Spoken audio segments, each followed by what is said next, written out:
much just respect for what he's done. But if Jay-Z is the Mike Jordan of recording, even Michael Jordan had bad games, and even Michael Jordan played for the Washington Wizards. Now, right. This 444 record, it's heavy. It's there's a lot of like poignant, potent shit that he's saying. A lot of like, you know, real sort of provocative, you know, on the nose social and political commentary, very, very you know, personal, sharing his personal life and all that stuff. My problem is this, G. And we haven't talked about this, but I would love to hear your thoughts on the record, because we decided we were going to listen to the record and come back and review it on air on the I Am Rappaport Stereo podcast. My take on the record as a whole is I'm very disappointed, because despite the fact that he's kicking a lot of fly shit and he's kicking a lot of heavy shit, and the song of OJ is really good and it's deep, and you know, there's a lot of political and social commentary on there. If you're not rocking over funky beats, I don't care what you're saying. Word. I don't care about your personal life. I don't care about your personal problems.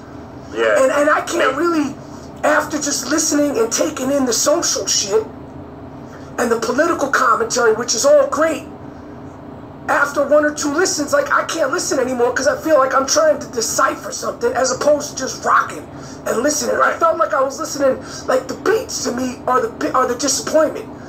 It's not a hip hop record. It's like those beats could be sung over, or you could have, you know, a spoken word over them by, like, you know, Flowetry, or like Jill Scott singing over them, and that's dope.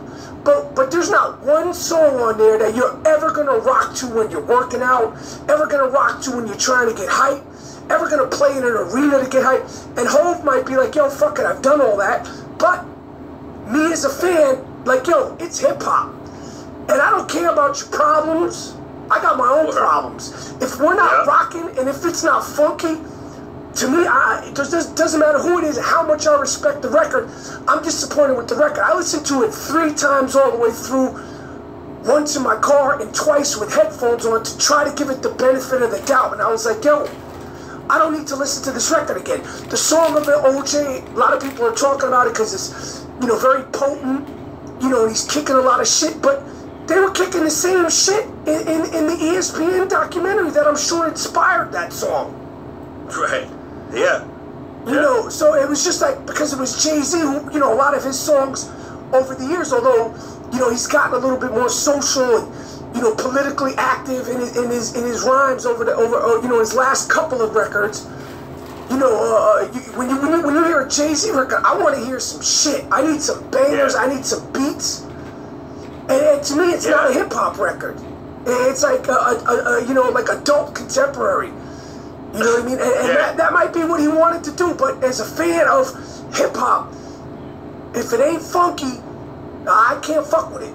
Funk has never failed. Funk has never, it never lets you down.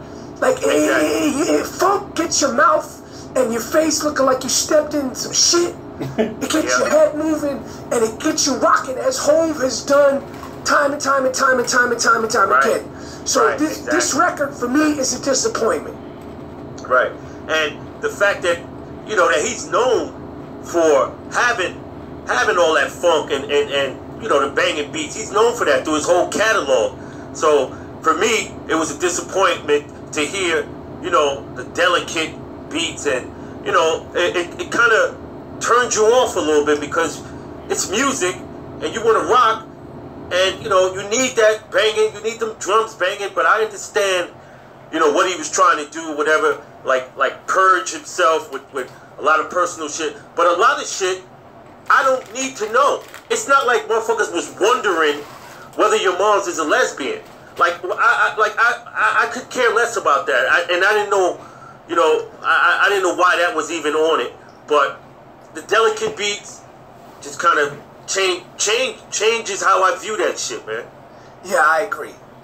So, you know, in the most respectful way, I have to say I was very disappointed with the record, and it's going to get the least amount of play ever for me of a Jay-Z record. Usually I fuck with a Jay-Z record for months.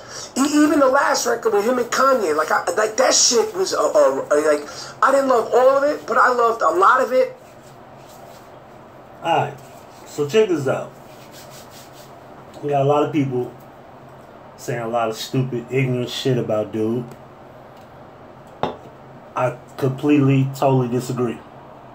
I want to say this. 444 is not Jay-Z's best album, but I like the album. Not the best album, but I like the album. I like the direction he went. I like the fact that he has a voice. Even though I personally know niggas is not giving a damn about that album. Nobody's really going to put that shit into action. However, he had some very important lyrics in this album that niggas will ignore. Now that we got that out the way, the fact that Michael Rappaport is born and raised in Brooklyn, from New York, and you're only 2 years younger than Jay, you're a part of his generation. You grew up in the 70s. You come from the golden era of hip-hop as a fan, which means that when you were a teenager in high school and middle school, you listened to Rakim. You know, 4, 5, 6 with Cool G and Polo. That was you. You grew up in that era because if you're from New York, you knew about G-Rap, Kane, you knew about all these MCs from New York. You had to. It's like I couldn't ignore the fact that I was from Memphis and I heard Gangsta Pad and 3 6 Mafia, Yo Gotti. I'm from here. I have to know who these people are. They're going to be played on the radio. I'm going to see these faces. I'm going to hear that they're performing here, blah, blah, blah. Alright then. Michael Rappaport, you are very, very, very disrespectful.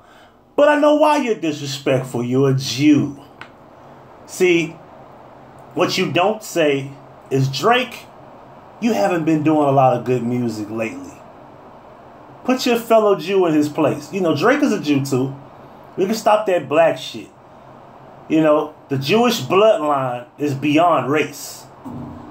And this dude here is upset because if you notice, he mentioned the story of OJ. See, the thing about Jewish people is they don't want you saying shit about their culture. They don't give a damn if you're giving props. Even though he did give them props.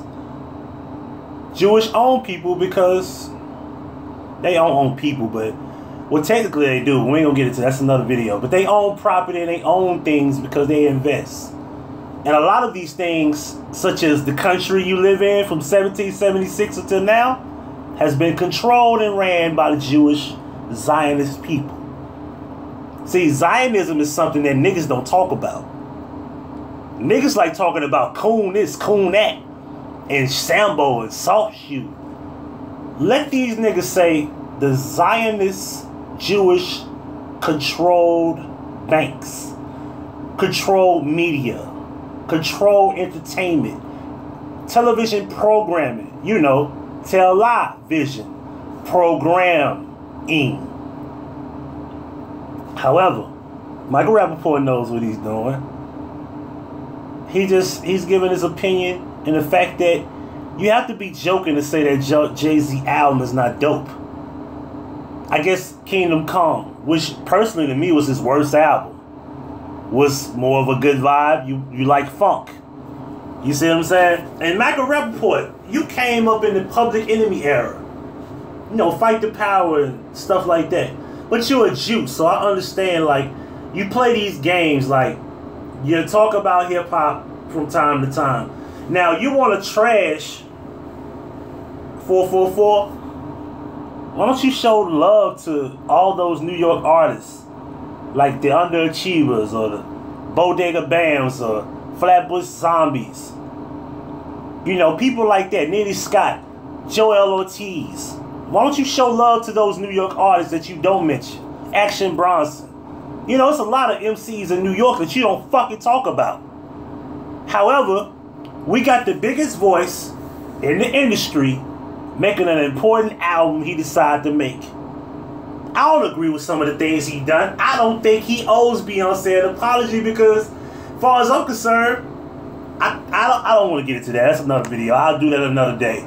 But I don't agree with him apologizing to Beyonce, but that's another video. However, I do agree with majority of this album, and I love it. And if the fact that I don't like it, or I disagree with the fact that he apologized to Beyonce, I do like the fact that he done it. Because it's his personal work. It's his body of work. It's his story to tell. It's his feelings. It's his emotions. It's his choice. This is what hip-hop is about. It's about telling your story. Whether you like it or not is irrelevant. Whether I like it or not is irrelevant. I don't like the fact that Frank Ocean, quote-unquote, wrote a letter about being in love with a guy. I don't like the Forrest Gump song being about the fact that it might be about a guy. Things like that is irrelevant to me. The fact that the songs that he do make that I do like, I can say I like those other songs. I vibe to them. You know what the thing about it is that we want to pick and choose, because I don't want to go off of you on anything else but what you said about this album.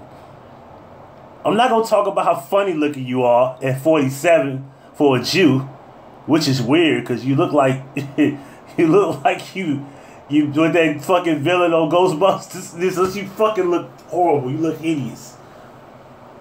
I mean, come on, Mike. You don't understand.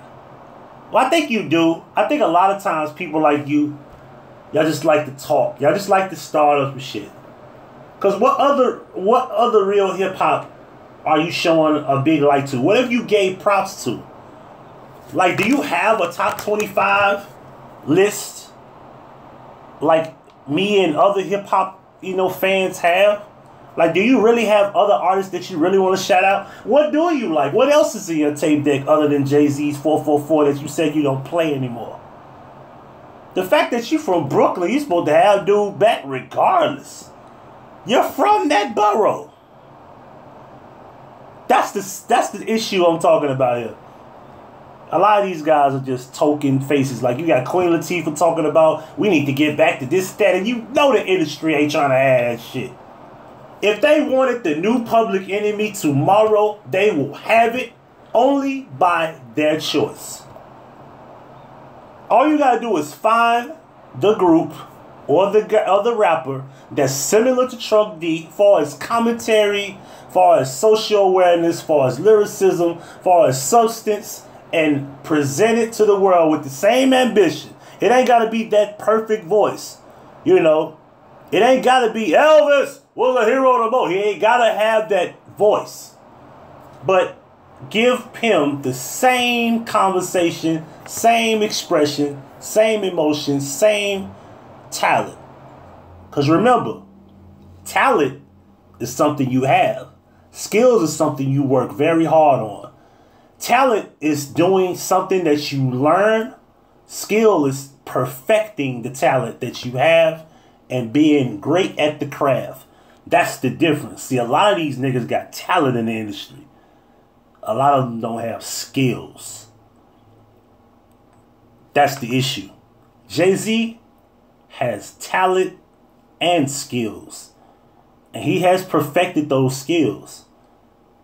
Is Jay-Z in my top 5? No. He's in my top 15, I believe. I think he's in my top 10. I could be wrong. I don't know. I'll talk about that shit. I got a top 30 list. Jay-Z in the top 10, 15, I'm sure. I guarantee that. Jay-Z is dope. Like Blueprint, Reasonable Doubt is probably one of the most timeless albums of all time. And I love Volume 1. I like Volume. I mean, this is only probably 2 albums I really don't like that well from Jay-Z. I really don't like the Blueprint 2 is all that much. And I really don't like Kingdom Come. It's a couple of songs from there. I love American Gangster. I don't really like the Blueprint 3. Magna Carta is okay. But this album was better than Magna Carta, Blueprint 3, and Kingdom Come. my personal opinion. And I think Blueprint 1, best album of all time. Next to Reasonable Doubt. I think it's tough to say which one was better.